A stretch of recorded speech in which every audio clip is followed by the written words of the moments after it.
Fala, fera! Vamos iniciar aí o estudo da geometria analítica. A geometria analítica que vai ser dividida em estudo do ponto, estudo da reta e estudo da circunferência, né? E também com as cônicas, né? Mas vamos começar primeiro aqui pelo estudo do ponto e a gente vai fazer uma revisão sobre conteúdos que vocês já viram, né? Lá no primeiro ano, principalmente na parte de funções, quando você vê a ideia de plano cartesiano, né? Então a gente vai revisar um pouquinho, vai começar pelo estudo do plano cartesiano. Muito importante que você preste atenção, relembre algumas coisas, para que qualquer dúvida você venha a tirar aí para a gente poder dar prosseguimento e assim você não ter dúvida nos outros conteúdos, tá certo? Então vamos relembrar um pouquinho do conceito de plano cartesiano, né? O plano cartesiano nada mais é do que duas retas, né, perpendiculares. O que significa que essas retas são perpendiculares? É que elas formam quatro ângulozinhos aqui, ó, de 90 graus, né? Então, um aqui, outro aqui, outro aqui, outro aqui. São quatro ângulos de 90 graus, certo? Esse eixo aqui nós chamamos de eixo das abscissas, que é o chamado do eixo X, né? E esse eixo aqui, que está na vertical, nós chamamos de eixo Y, o eixo das ordenadas.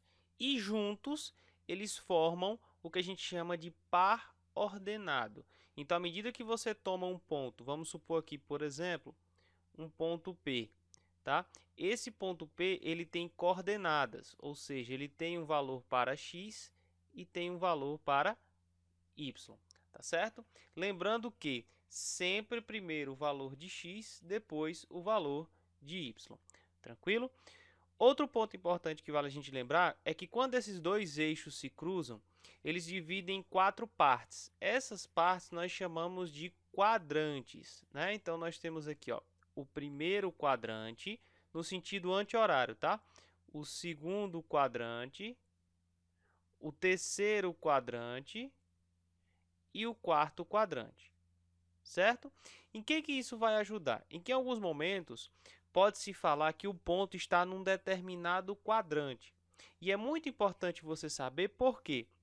A gente tem que lembrar que no eixo das abscissas, aqui no eixo X, né, lembrando que eles se encontram também na origem de cada reta, né, ou seja, aqui no ponto zero. E eu tenho que lembrar que, no caso do eixo X, tudo que está à minha direita, né, tudo que está aqui à minha direita é positivo, né?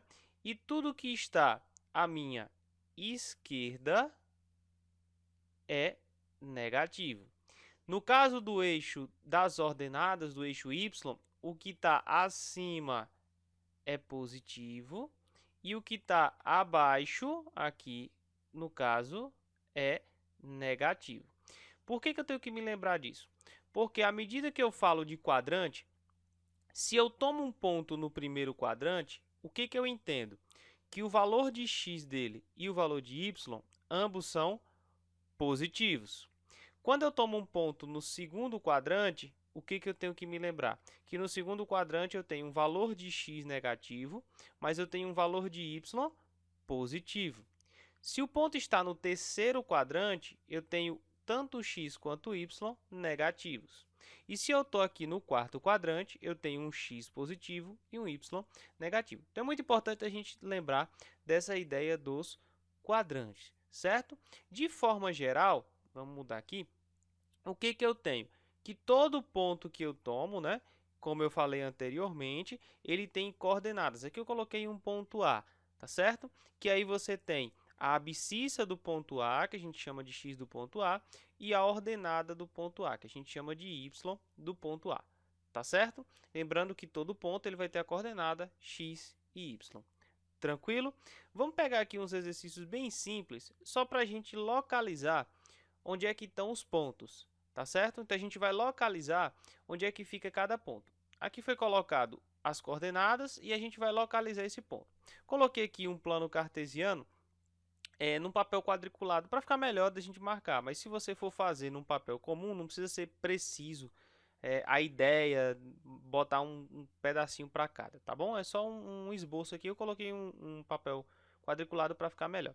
Lembrando que aqui é o nosso eixo x, tá certo? E aqui em cima, no caso, é o nosso eixo y, tá beleza? Então, vamos marcar aqui primeiro o ponto A.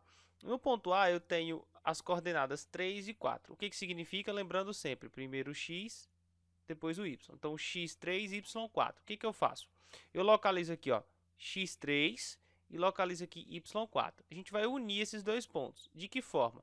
Eu vou pegar aqui o 3 e vou traçar uma reta paralela ao eixo das ordenadas, certo? Paralela, até chegar no 4. Depois eu faço a mesma coisa do 4 e traço uma paralela até chegar no ponto 3, paralela a x. Ó, tá vendo? Ó, sempre, por isso que eu usei o pontilhado aqui para ficar melhor.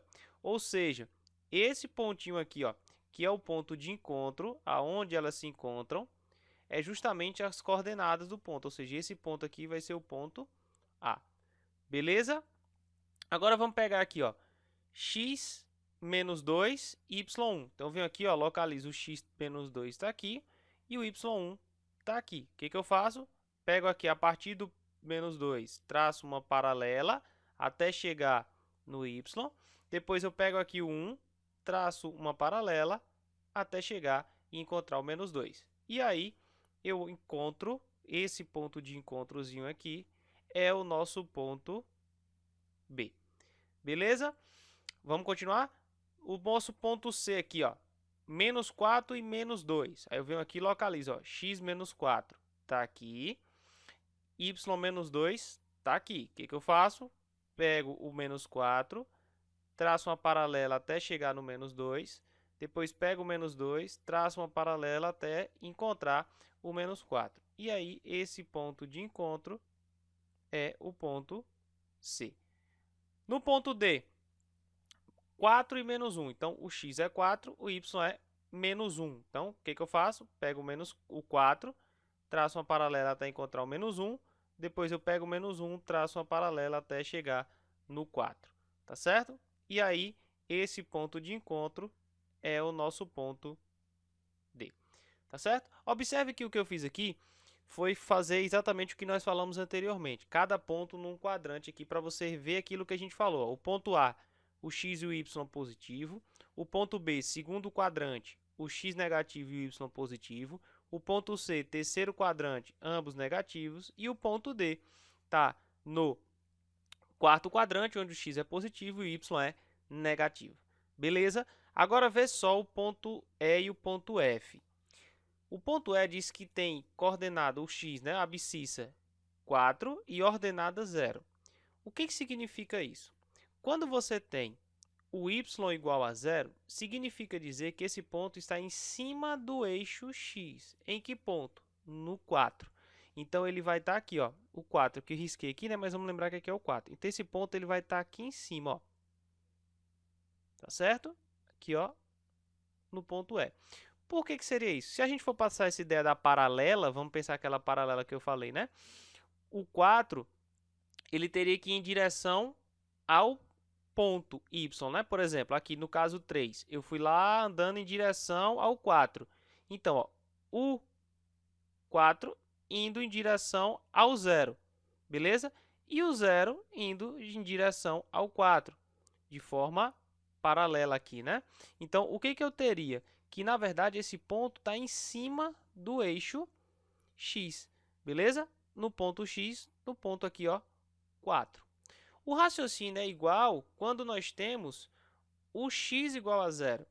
X igual a 0 e y igual a 5, significa dizer que esse ponto está em cima aqui, ó, em cima do eixo y. Então, ele está aqui, ó, em cima do 5. Então, aqui, ó, é o ponto F. Beleza? Então, quando o x é 0, o ponto está em cima do y. Quando o y é 0, o ponto está em cima do eixo x. Beleza? Caso você tenha, vamos supor aqui, vou até acrescentar aqui, vamos supor que você tenha aqui um ponto G de coordenadas 0 e 0. Esse ponto é a origem do sistema, ou seja, x0 e y0. É aqui, ó.